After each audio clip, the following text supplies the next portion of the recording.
Okey, sekarang kita tengok contoh yang kedua. Okey, kali ini kita ada dari data mentah dan kita nak mengira beberapa soalan di sini.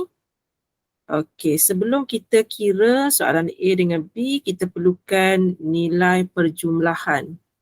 Okey, kita perlukan jumlah X, kemudian kita perlukan jumlah Y, jumlah X kuasa 2.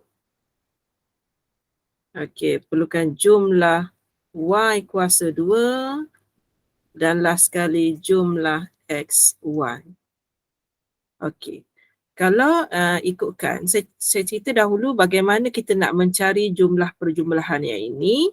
So yang pertama sekarang ni kita senaraikan dulu nilai X kita 3, 2, 1, 4, 5, 3 kalau ikutkan Okey, so kita senaraikan dalam bentuk jadual 3, 2, 1, 4, 5, 3 dan bila dijumlahkan 3, 5, 6, 10, 15, 18.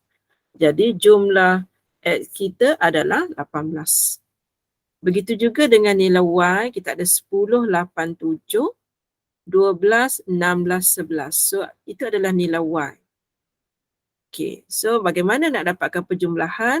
Sebenarnya dia adalah 10, 8, 7, 12, 16, 11. Jadi jika kita jumlahkan dia, so Med akan dapat 10 tambah 8 tambah 7 tambah 12 tambah 16 tambah dengan 11. So perjumlahannya adalah 64. Kemudian kita nak mencari nilai X kuasa 2 di situ. Kalau nilai X3 kuasa 2-nya jadi 9. Kalau X2 kuasa 2-nya menjadi 4, 1, 4 kuasa 2, 16, 5 kuasa 2, 25, 3 kuasa 2 adalah 9 dan kalau kita jumlahkan kita akan dapat jawapannya adalah 64. Sama juga dengan jumlah Y kuasa 2. So 10 kuasa 2, 100, 8 kuasa 2, 64, 7 kuasa 2, 49, 12 kuasa 2, 144, 16 kuasa 2, 256, 11 kuasa 2, 121 dan perjumlahan di situ adalah 734. Okey, bagaimana pula untuk mendapatkan XY? XY kita dapat melalui kita ambil nilai 3 darab dengan 10, kita akan dapat 30. 2 darab 8, 16. 1 darab 7, 7. 4 darab 12, 48. 5 darab 16, 80. 3 darab 11, 33. Dan perjumlahannya kita akan dapat 214. Cuma kelebihan kita ialah dalam exam kita tak perlu buat table yang ini kerana dia mengambil masa yang lama. So exam kita tak perlu buat. Meda terang tadi, Meda cuma nak bagi tahu bagaimana sebenarnya cara untuk mencari perjumlahan. Okey, kalau table tak perlu buat, jadi macam mana kita daripada data mentah ni kita nak dapatkan perjumlahan yang kita perlukan untuk pengiraan dan kita perlu masukkan nilai tersebut dalam kalkulator. Okey, yang pertama kita tekan menu, kita ambil nombor 6. Kemudian kita pilih nombor 2, Y sama dengan A tambah BX, nombor 2. Dan kita masukkan 3, 2, 1, 4, 5, 3. Kita masukkan. Itu baru nilai X. So, Meda nak masukkan nilai Y pula. 10 sama dengan 8 sama dengan 7. Okey, nilai situ 7 sama dengan 12 sama dengan 16 sama dengan dan nilai terakhir adalah 11 sama dengan. Okey, bila kita dah siap tu kita tekan je button AC. Kemudian kita tekan button option. Okey, button option.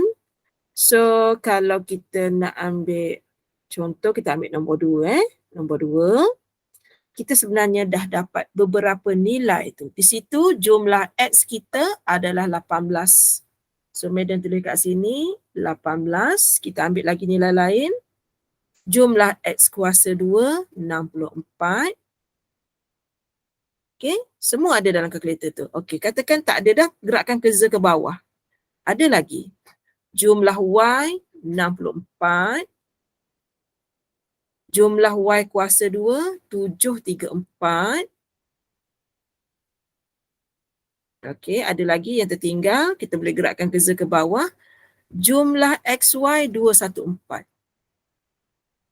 Nah, jadi kalau example 1 tadi, soalan bagi dekat kita nilai perjumlahan yang ini 18,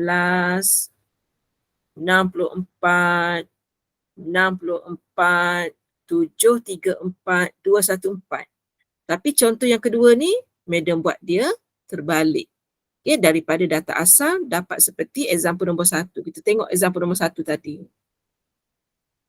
Example nombor 1 memang dia bagi nilai tu kepada kita. N kita 6, jumlah 18, 64, 64, 214, 734.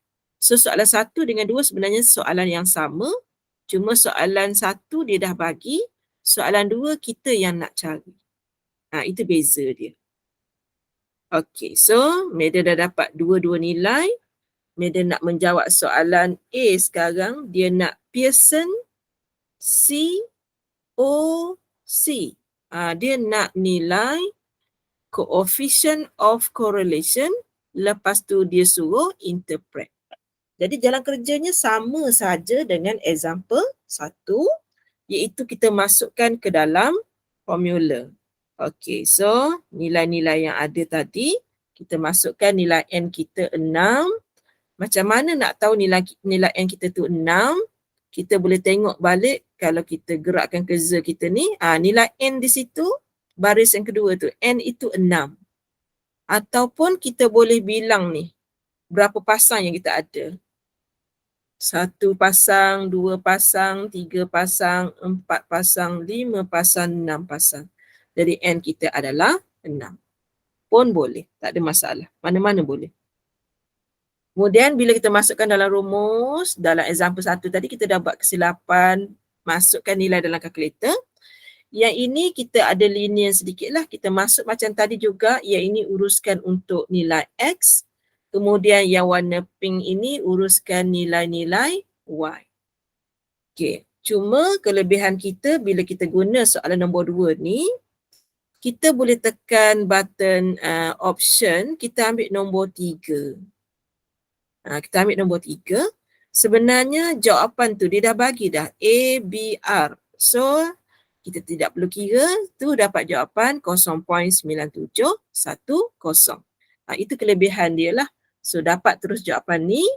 Kemudian kita bagi kesimpulan.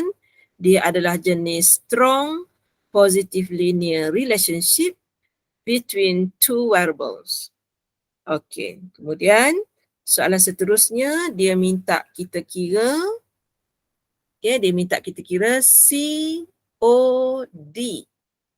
Jadi nilai yang kita dapat tadi, nilai yang kita dapat tadi kita ulang je, ulang kaedah saja. Okey, nilai B yang kita dapat tadi kita cuma kuasa 2kan sahaja. Okay, dapat jawapan dalam itu dan pastikan kurang daripada 1. Kesimpulan mestilah dalam bentuk peratusan 94.28%.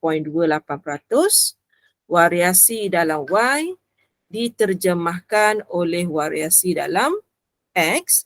Manakala lebihan ini disebabkan oleh faktor-faktor yang lain.